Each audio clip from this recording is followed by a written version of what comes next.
Hello, welcome back. This is chapter first, The Summer of the Beautiful White Horse, written by William Surya, and today I'm going to explain page 6 to you. So here we go. Not until this morning, he said. Are you telling the truth? I said. Of course not, he said, but if we are found out, that's what we are to say. I don't want both of us to be liars. All you know is that we started writing this morning.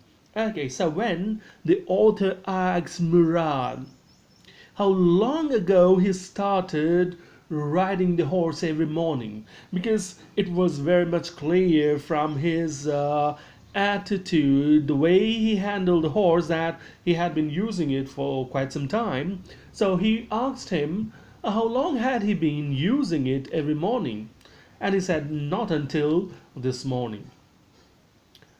When he started it, he said, not until this morning, just this morning only, that I started using this horse, riding this horse, answered Murad. And now, because author had suspicion, author had doubts in his mind, so he said he asked whether he was telling the truth. Murad, because they were the honest tribes, honest people, so he could not lie, and so he said, of course not. He said, of course not. I'm not telling the truth.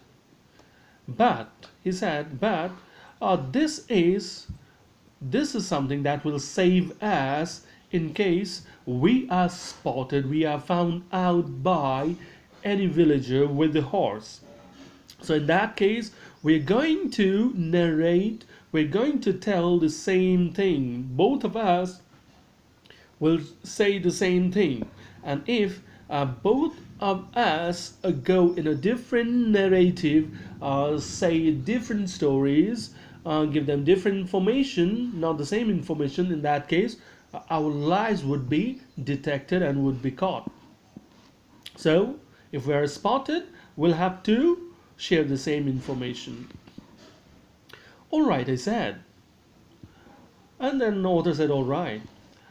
He walked the horse quietly to the barn of a deserted vineyard, which at one time had been the pride of a farmer named Fedvazian.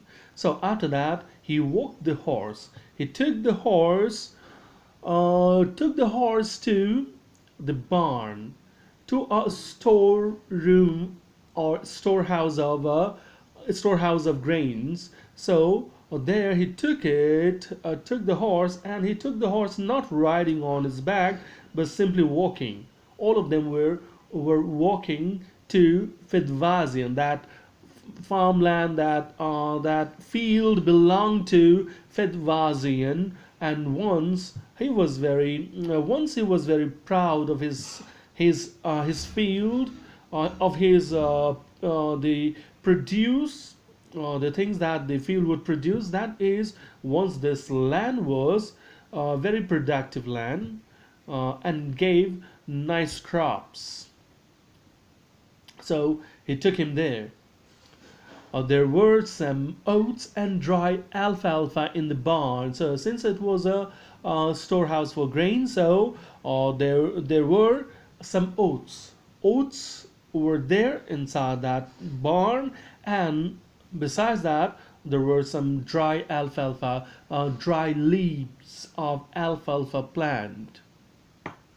We began walking home. Now, as the horse was left there, horse was tied there at the barn, they started walking back home. It wasn't easy, he said, to get the horse to behave so nicely. At first, I wanted to run wild. At first, it wanted to run wild. But as I've told you, I have a way with a horse. So he said, well, it's not easy to train a horse. It's not easy to handle a horse, and get the horse to behave so nicely, so decently.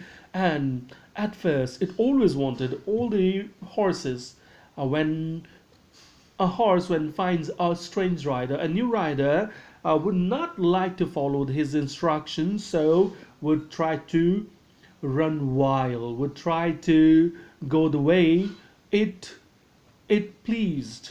But it's so difficult to make it behave the way you wanted, the way you want. But as I've told you, I have a way with a horse that, you see, I told you I have a way with a horse. That is, I have a spatial way by which I can control horses or a horse. I can get it to want to do anything I want it to do. That is, I can get it to do anything that I want it to do.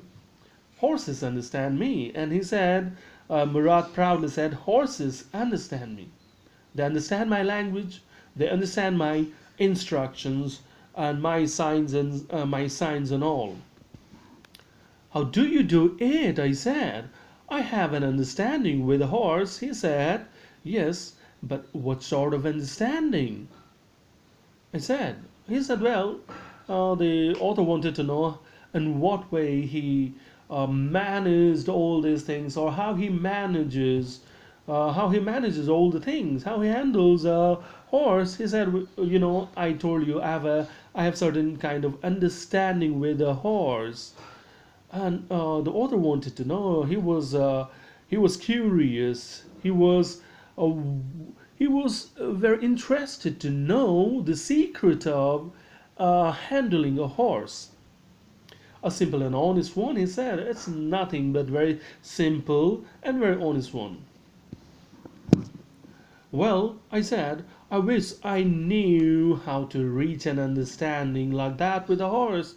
And the author then expressed his desire, his wish to be able to control a horse the way his cousin Murad controlled it. You're still a small boy, he said. When you get to be 13, you'll know how to do it. So he said that, well, it's so simple, so easy, but the only thing is that you are small still. You are small still, and when you get to the age of 13, you will get to know this. You will come to know about the ways to control a horse. I went home and ate a hearty breakfast. After that, they went their ways, and the author reached his home, and there he got a nice breakfast. That afternoon, my uncle Khosrow came to our house for coffee and cigarette. And that afternoon, the same day, during afternoon time, Uncle Khosrow reached the house for coffee and cigarette. He sat in the parlor, sipping and smoking and remembering the old country. So there he was sitting in the parlor. He was sitting in a room, a bigger room, or you can say dining room, you can say, also a drawing room, say rather. In the drawing room, and sipping there was enjoying his coffee, and at the same time smoking cigarette and remembering his old country, and also thinking of his old country, his old place. Then another visitor arrived, a farmer named John Biro, an Assyrian who, out of loneliness, had learned to speak Armenian. Then came another visitor the same time, same day, came another visitor. This time it was John Biro, a farmer, and he was Assyrian, not from their tribe, but was an Assyrian.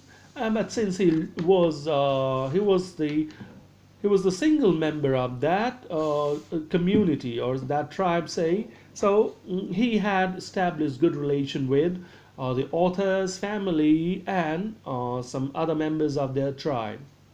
So he came to author's house as well, author's place as well. And he also learned, interestingly, he also learned to speak Armenian language. My mother brought the lonely visitor, coffee and tobacco, and he rolled a cigarette and sipped and smoked, and then at last sadly. He said, "My white horse, which was stolen last month, is still gone. I cannot understand it." Then mother brought him the tobacco and also the coffee, and he then rolled the tobacco into cigarette. Yeah, a paper, some kind of tobacco used. That is the raw tobacco used, and then it is a paper is rolled over it to make a cigarette, to give it a shape of a cigarette, round shape. So he did that way and then started enjoying both the things, coffee and cigarette.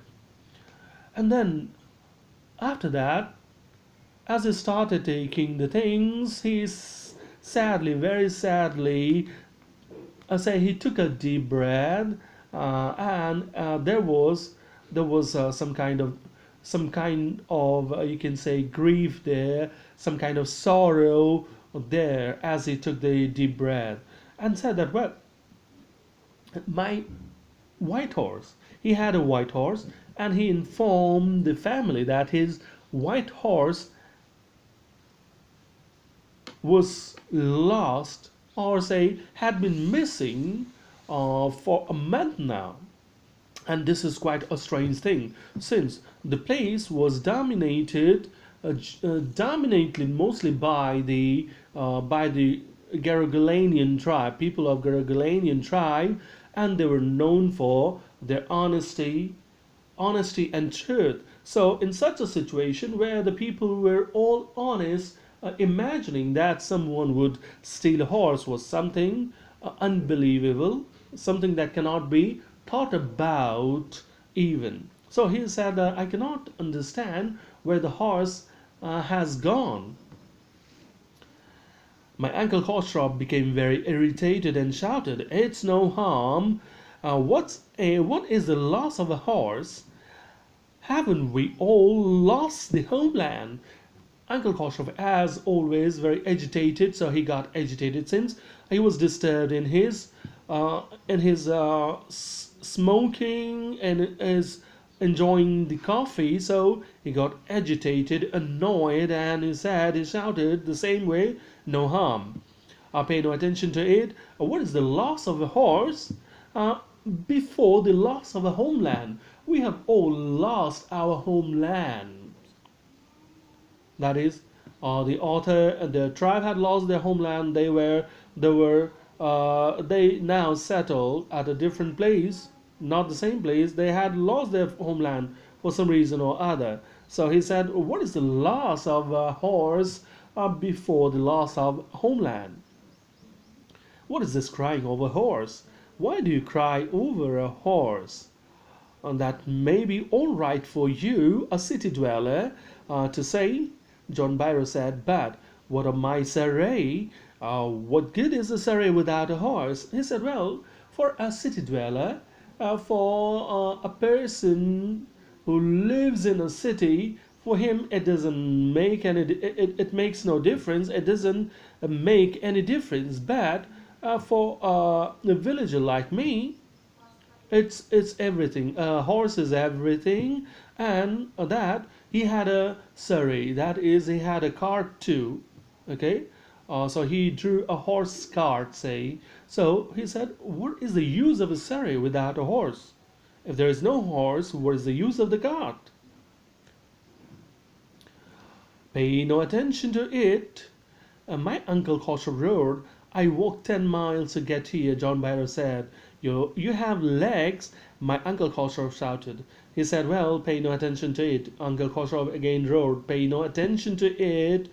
And then he informed, "I walked 10 miles every day." Or say, "I walked 10 miles today to reach your place."